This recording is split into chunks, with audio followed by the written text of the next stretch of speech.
Di hamparan sejarah yang penuh misteri, terukir nama yang tak lekang oleh waktu, Syekh Siti Jenar. Sebuah nama yang kerap kali mengundang perdebatan. Sebuah ajaran yang menciptakan gelombang besar di lautan keyakinan. Ia bukan sekedar seorang alim, tetapi seorang pemikir yang berani menembus batas dogma. Namanya melintas zaman, menggugah hati yang haus akan makna kehidupan. Kisahnya bukan sekedar riwayat kematian, tetapi perjalanan menuju hakikat. Konon, Syekh Siti Jenar tidak langsung meninggal saat menjalani hukuman mati. Ia sempat hidup dan mati sebanyak 4 kali sebelum akhirnya menghembuskan nafas terakhirnya.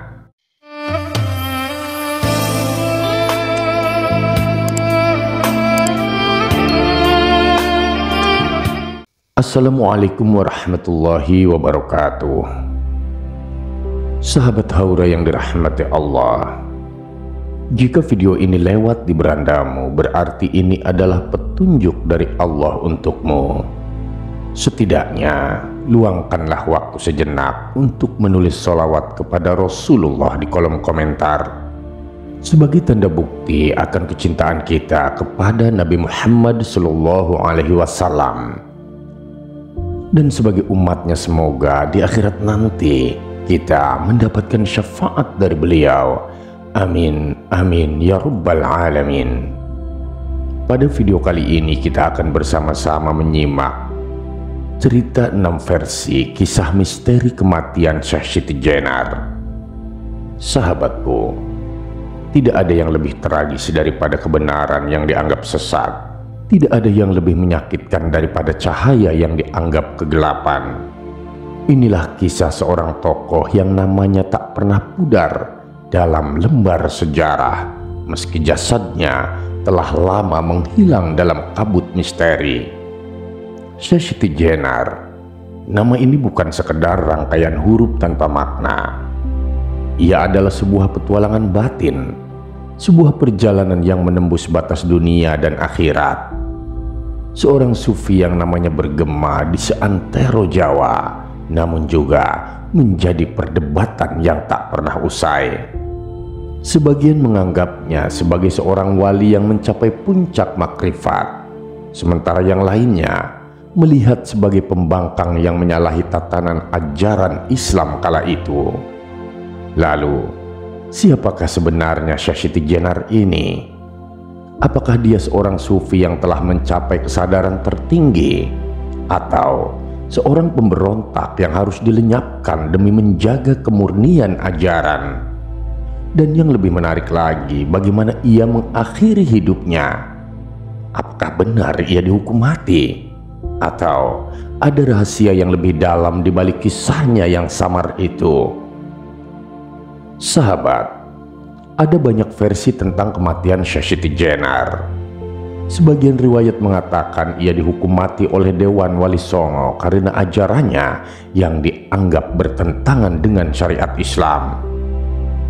Versi lain menyebutkan bahwa Sunan Kalijaga sendiri yang menjadi algojo dalam eksekusi tersebut dengan menghujamkan pedang ke lehernya di hadapan penguasa Kesultanan Demak saat itu. Namun, ada pula cerita yang lebih misterius, bahwa setelah ia dihukum mati, jasadnya menghilang dan yang tersisa hanyalah keharuman semerbak yang memenuhi udara di sekitarnya. Bukan hanya kematiannya yang penuh dengan teka-teki, tetapi juga ajarannya yang masih menjadi perdebatan hingga kini. Konon, Syekh Siti Jenar mengajarkan konsep manunggaling kaula Gusti, penyatuan antara hamba dan Tuhan. Sebuah pemikiran yang begitu dalam, begitu mistis, namun juga begitu berbahaya di mata mereka yang memahami agama secara zahir. Baginya, Tuhan tidak jauh, melainkan ada dalam diri setiap makhluk.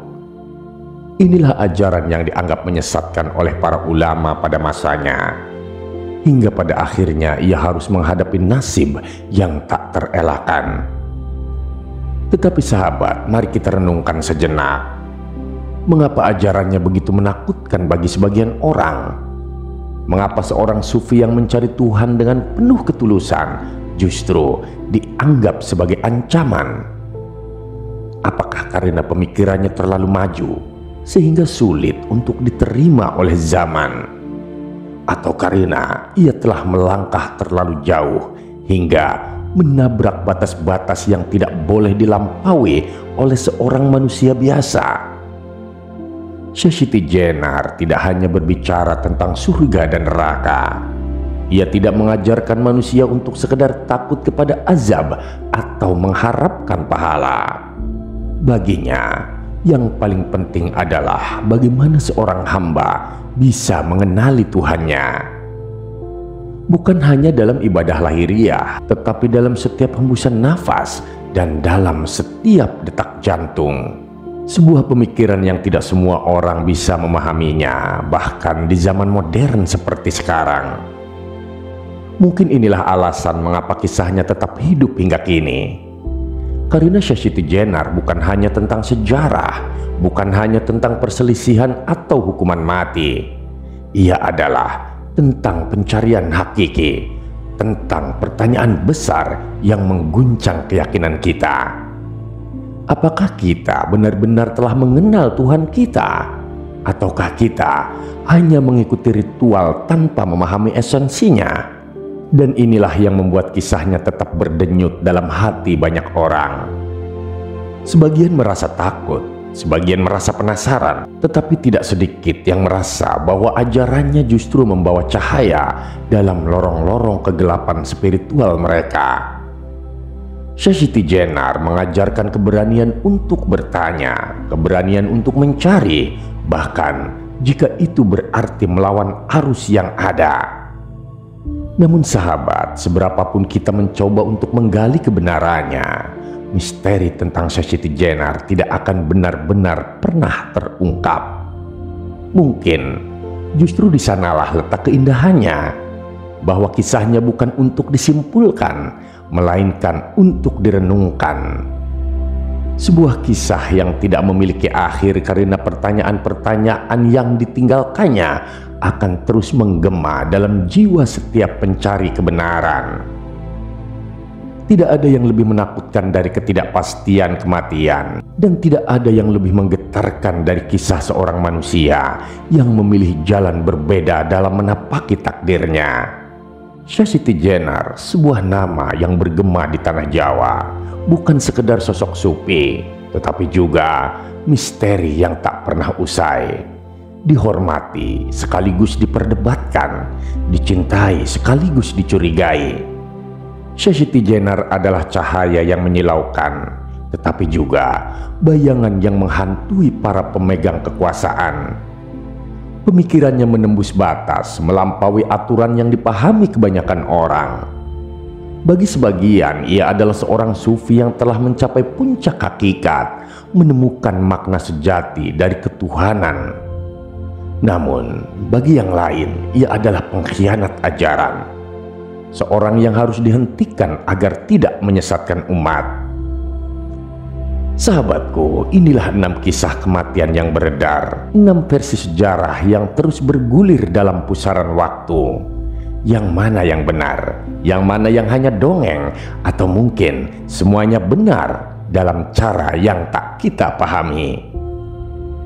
Sahabat, dalam versi pertama, kematiannya ditentukan oleh tangan penguasa, Raden Fatah. Sultan Demak kala itu mengeluarkan titah. Para wali songo mengangguk setuju, dan di alun-alun kerajaan pedang Sunan Kalijaga mengayun, menuntaskan takdir yang telah diputuskan.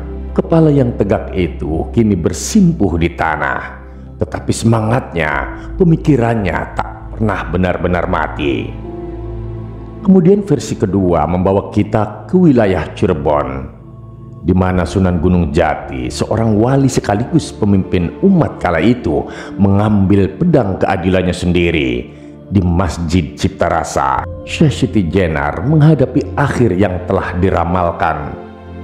Apakah ini keadilan, atau hanya ketakutan para penguasa akan sebuah pemahaman yang tak mampu mereka kuasai? Lalu versi ketiga dan keempat menyebut bahwa Sunan Giri sebagai hakim terakhir. Dengan tangan yang tegas, ia menjatuhkan hukuman. Ada yang berkata bahwa Syekh Siti Jenar ditusuk keris hingga darahnya mengucur kuning, bukan merah seperti manusia biasa. Benarkah tubuhnya bukan lagi milik dunia? Ataukah ini sekedar cara semesta untuk memberi tanda bahwa ia telah melampaui batas kemanusiaan? Versi kelima menambahkan nama baru dalam deretan Algojo, yakni Sunan Kudus, yang dikenal arif dan bijaksana disebut sebagai tangan eksekusi. Apakah ini keputusan yang penuh dengan keadilan? Ataukah ini hanya perintah yang harus dijalankan demi menjaga ketertiban? Dan pada akhirnya versi yang terakhir, yaitu versi yang keenam tentang misteri kematian Syekh Siti Jenar, yang paling penuh dengan makna. Tak ada pedang yang diayunkan, tak ada keris yang menusuk. Syekh Siti Jenar memilih jalan kematiannya sendiri. Ia tidak menunggu tangan manusia, melainkan menyerahkan nyawanya langsung kepada Allah Subhanahu wa Ta'ala. Ia paham bahwa ajal bukanlah sekedar keputusan para penguasa, tetapi ketetapan ilahi yang tak bisa diganggu-gugat. Dengan doa yang lirih, dengan kepasrahan yang sempurna, ia pergi meninggalkan dunia dengan cara yang tak bisa jelaskan oleh nalar manusia. Maka sahabatku, siapakah sebenarnya Syekh Siti Jenar ini? Seorang pemberontak atau seorang wali yang telah menemukan hakikat sejati? Seorang yang tersesat atau justru yang telah mencapai cahaya yang tak bisa dipahami manusia biasa? Kisahnya mengajarkan satu hal, sahabatku, bahwa kebenaran bukanlah sesuatu yang bisa dikurung dalam satu versi. Ia adalah samudra yang luas, tempat manusia meneguk pengetahuan sesuai dengan kadar pemahamannya. Sebagian hanya mampu menampung setetes, sementara yang lainnya mampu menyelam lebih dalam lagi. Dan di sanalah, di kedalaman yang tak terjangkau itu, mungkin Syekh Siti Jenar telah menemukan apa yang selama ini kita cari. Sahabat, di hamparan sejarah yang penuh misteri, terukir nama yang tak lekang oleh waktu. Sebuah nama yang kerap mengundang perdebatan, sebuah ajaran yang menciptakan gelombang besar di lautan keyakinan. Ia bukan sekedar seorang alim, tetapi seorang pemikir yang berani menembus batas-batas dogma. Namanya melintasi zaman, menggugah hati yang haus akan makna kehidupan. Kisahnya bukan sekedar riwayat kematian, tetapi perjalanan menuju hakikat. Konon, Syekh Siti Jenar tidak langsung meninggal saat menjalankan hukuman mati. Ia sempat hidup dan mati sebanyak 4 kali sebelum akhirnya menghembuskan nafasnya yang terakhir. Sebuah peristiwa yang membingungkan sekaligus menakjubkan, meninggalkan jejak yang tak mudah dihapus dari ingatan manusia. Namun sahabat, ajarannya yang berbeda dari arus utama Islam kala itu membuat para wali songo merasa resah. Ia berbicara tentang kesatuan manusia dengan Tuhan, tentang dunia sebagai kematian dan kematian sebagai kehidupan sejati. Sebuah pemikiran yang dianggap menyimpang, menabrak aturan agama dan tatanan sosial yang telah lama dijaga. Namun, siapakah kita yang bisa menilai hati seorang hamba?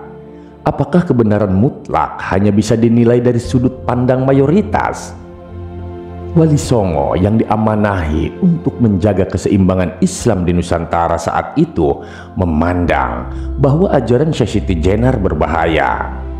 Keyakinannya tentang wahdatul wujud atau kesatuan dengan Tuhan bisa membuat umat melupakan syariat dan menjauh dari ibadah lahiriah.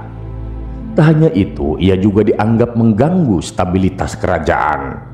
Maka atas legitimasi Sultan Demak, sidang pun digelar dan keputusan pun diambil. Syekh Siti Jenar harus dihukum mati. Namun sahabat, yang mengejutkan, ia tidak menolak vonis itu. Bahkan ia menerimanya dengan senyum penuh makna. seolah ia telah melihat sesuatu yang tak mampu dijangkau mata biasa. "Laksanakanlah," katanya, "karena kematian bagiku hanyalah gerbang menuju kehidupan sejati." Hari itu, halaman Masjid Agung Cirebon menjadi saksi. Masyarakat berkumpul, para wali mengambil tempat, dan algojo yang ditunjuk adalah Sunan Kudus, membawa keris kikan tenaga yang diberikan oleh Sunan Gunung Jati. Saat keris itu menusuk tubuhnya, suara dentingan besi terdengar nyaring, seakan logam bertemu logam.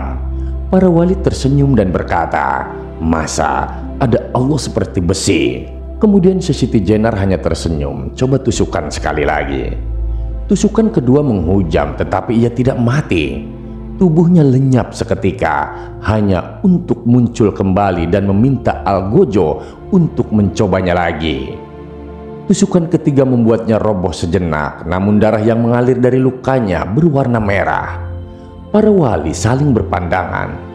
Masa matinya Allah seperti ini? Namun Syekh Siti Jenar bangkit lagi, hidup kembali dan meminta algojo untuk menusuknya sekali lagi. Pada tusukan keempat inilah tubuhnya akhirnya jatuh tak bergerak. Dari lukanya mengalir darah putih menebarkan aroma semerbak. Para wali pun berbisik, "Masa matinya seperti cacing?" Namun sahabat, sebelum ajalnya benar-benar tiba, ia membuka mata untuk terakhir kali dan berkata, "Lalu bagaimana kematianku yang kalian inginkan?" Kemudian jawaban para wali sederhana, "Seperti manusia biasa." Dan akhirnya dengan tusukan terakhir tubuhnya terkulai. Jasadnya mengecil sebesar kuntum bunga melati dan harumnya menyebar ke seluruh penjuru. Begitulah Syekh Siti Jenar wafat, bukan sebagai pemberontak, bukan sebagai pendosa, tetapi sebagai seorang pencari yang telah menemukan jalan pulangnya. Kisahnya tak pernah usang sahabat. Ajarannya menelusup ke relung-relung hati, menjadi perbincangan yang tak kunjung padam. Apakah ia sesat? Apakah ia wali yang dizalimi? Sejarah telah mencatatnya dengan tinta yang berbeda-beda. Namun satu yang pasti, ia adalah manusia yang telah menyentuh hakikat.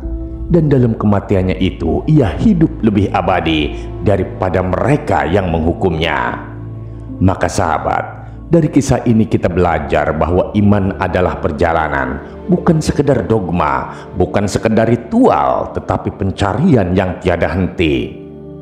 Syekh Siti Jenar telah memilih jalannya sendiri dengan segala konsekuensinya. Namun akankah kita hanya menerima keyakinan tanpa memahami? Ataukah kita akan mencari, menggali, dan menemukan cahaya yang sesungguhnya? Hidup ini terlalu singkat sahabat untuk hanya berjalan tanpa arah. Renungkanlah, tanyakanlah, dan temukan kebenaran dalam hati yang paling dalam. Karena pada akhirnya setiap jiwa akan menghadapi pertanyaannya sendiri di hadapan Sang Maha Hakim. Wallahu a'lam bishawab. Terima kasih sahabat sudah menyimak video ini sampai dengan selesai. Semoga bermanfaat bagi kita semua. Saya doakan sahabat semua dimasukkan ke surganya Allah. Amin amin ya rabbal alamin. Nantikan kembali konten-konten penuh hikmah dari channel kami, dan jangan lupa terus dukung channel ini dalam berdakwah dengan cara subscribe, share, dan menyalakan lonceng notifikasinya. Salam cinta dari Haura Studio, di mana sebuah nasihat tak sebatas didengar, namun diresapi oleh jiwa. Wassalamualaikum warahmatullahi wabarakatuh. Terima kasih.